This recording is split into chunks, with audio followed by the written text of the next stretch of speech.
Það sem þeir eru kannski að segja, þið hafið ekki kannað nógu vel afleiðingarnar og það var það sem maður var að spyrja um. Hafið þið látið reikna þetta út, hafið þið látið skoða þetta, fagfólk að... Vissulega hefur verið lagt mat á það, en hins vegar var strax sagt, það þarf hins vegar að nást sátt þetta, annars vegar við atvinnugreinina sjálfa, hins vegar við þjóðina. Þess vegna var þessi viðræðunefnd sett á laggirnar sem tók til starfa í haust, sem útgerðarmönnum var boðin aðild að, það var að reyna að vinna þetta mál í sátt við þá sem eiga hagsmuna að gæta. Er það ekki bara hræðsluáróður hjá ykkur að halda þið fram að hér fari öll útgerðarfyrirtæki á hausinn ef þessi leið farin vegna þess að það kemur alltaf eitthvað á móti og það hefur margoft verið talað um það hinum megin frá að það getur komið eitthvað á móti. Þetta náttúrulega alveg ótrúlega óábyrg ákvörðun sem tekin og Ólína hefur náttúrulega sagt það þó hún segir það ekki. Það var ekkert mat lagt á það hvað áhrif þetta hefði. Það var enginn sem starfar í sjávarútvegi sem kom að þessu á landsfundi Samfylkingarinnar. Það er ekki rétt.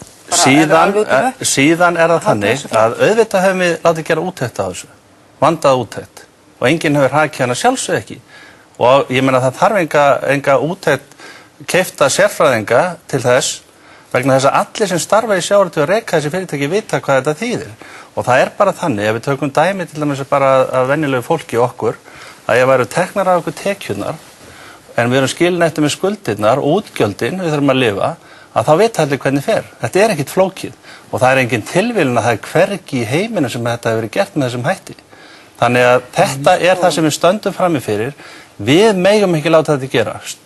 Stjórnvöld megi ekki láta þetta gerast. Og núna þegar stjórnvöld sjá það að þetta er ófærleið, þá eiga þau að koma með okkur í að gera þær breytingar á fiskveiðistjórninni sem við getum gert án þess að setja hérna allt á hliðina. Já, en þetta er nú samt ekki ófærri leið af það að þeirra mati að þau eru nýbúin að árétta þessa stefnu sína og vilja meira segja að öll umframveiði umfram það sem er núna í kvóta verði boðið upp. Það er sem sagt ekki inn í kvóta. Við erum búin að taka okkur skerðingar núna mikið útvegsmenn til þess að byggja fiskistofnana. Að sjálfsögðu. Að því að við ætlum að njóta þess með þjóðinni þegar ganga betur aftur.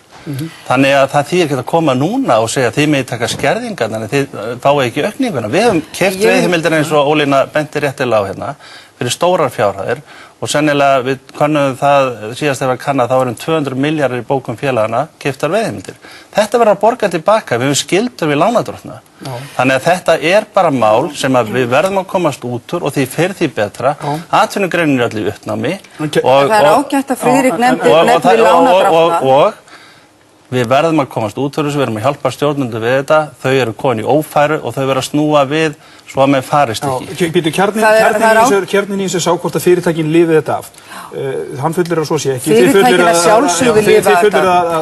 Já, þetta er náttúrulega bara... Hvernig gera það? Vegna þess að þú ert að taka, í fyrningaleginu, þá ert að taka 5% af veiðiheimildunum á hverju einasta ári. Þú ætlar að fyrna þetta alltaf 20 árum. Hvernig eiga fyrirtækin að fá tekjur á móti? Við erum náttúrulega ekki að tala um það að taka þetta af útvegsmönnum í þeim skilningi að þeir fá aldrei að veiða þennan fisk. Nei, þeir þurfa að kaupa þetta aftur. Það er verið að tala um að finna leið til þess að færa það sem þeir kalla sína eign með óeigandi hætti yfir í þjóðarsjóðinn. Það er enginn sem efast að þjóðin stjórnar því og þingið stjórnar því. Við erum að tala um það að breyta því sem þeir kalla eignarétt yfir í nýtingarétt eða atvinnurétt eða hvaða orð sem við köllum það. Það er bara grundvallaratriði að eigandi auðlindarinnar fái eðlilegan arð af sinni eign og það er það sem þetta mál snýst um. Eigandi fiskveiðiauðlindarinnar er þjóðin. Það er skýrt samkvæmt 1. grein fiskveiðistjórnarlaga. Og það er ekki verið að tala um að taka þetta af neinum. Það er verið að tala um að færa þetta til. Það er verið að tala um að færa þetta til og komast að samkomulagi við útvegsmenn það hvernig að þeirri tilfærslu verði staðið. Svo er líka athyglisvert og ágætt að Friðrik skildi nefna hérna lánardrottna. Við skulum aðeins velta því fyrir okkur. Útskýrðu fyrst útfærsluna á þessu. Nei, það er ekki mitt að útfæra það. Það er viðræðunefndarinnar sem að útvegsmenn eiga núna sem að útvegsmönnum stendur til boða að sitja þar við borðið og taki sáttahönd hjá stjórnvöldum. Stjórnvöld hafa alltaf viljað fara mildu leiðin í þessu máli.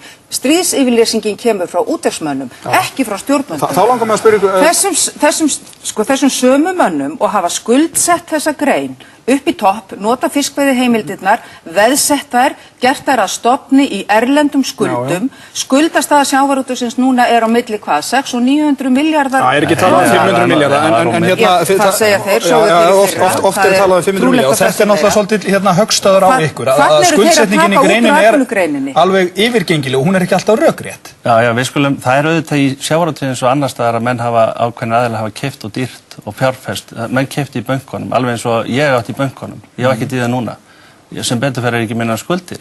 Þannig að það ekkert nýtt að sjávarútvegsfyrirtæki eins og aðrir keyptu í bönkunum vellausar eignir núna. Þannig að við sitjum með það.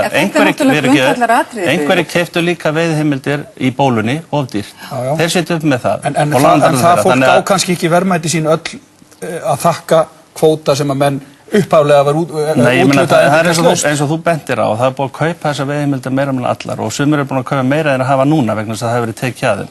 En það sem er mjög mikilvægt í þessu máli er það, ef þetta allt misskilningur, þá er náttúrulega mjög sérstætt að það ekki komið fram áður ef á ekki að taka af okkur veiðiheimildirnar. Hafið þið raunverulega verið að hlusta?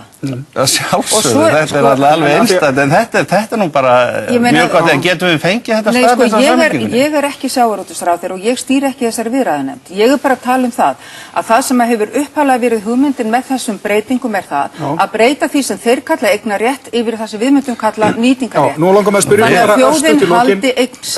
spyrja ykkur örstutt í lokin, þetta er ein setning á mann. Sjáu þið sátt eitthvað annað heldur en það sem þið viljið? Já, því að það er alveg ljóst og við köllum þessa nefnd sáttanefnd og gáum þetta nafn vegna þess að það er margt í kvótakerfinu svo kallað sem má breyta. En þið takið samt ekki fullt þátt í störfum hennar? Já, það er vegna þess að við fórum í þessa nefnd alveg með skýr markmið og gerðum það alveg ljóst að við varum ekki að fara í þessa nefnd til þess að útfæra það hvernig þetta að grafa þessi fyrirtæki. Það er með fyrningarleiðinni. En það eru ýmsar aðrar breytingar sem þetta gera. Til dæmis að þá hefum við lagt það til við stjórnvöld árum saman að menn drægi úr þessu svo kallaða leiguframsali þar sem menn í staðinn fyrir að veiða kvótana sína sjálfur að leigja það frá sér. Það væri kemur til greina að sættast við útgerðarmenn einhverja leið. Þeim hefur alltaf staðið til boða þessi sátt. Þeir eru þeir eini sem hafa haft í hótunum og hótanirnar standa ennþá. Þeir verða auðvitað að láta af þessum hótunum koma aftur að borðinu ef það á að vera einhver leið að ná sátt þetta mál. Við skulum sjá til hvernig það fer. Ég þakka ykkur báðum kærlega fyrir að koma í Kastljós.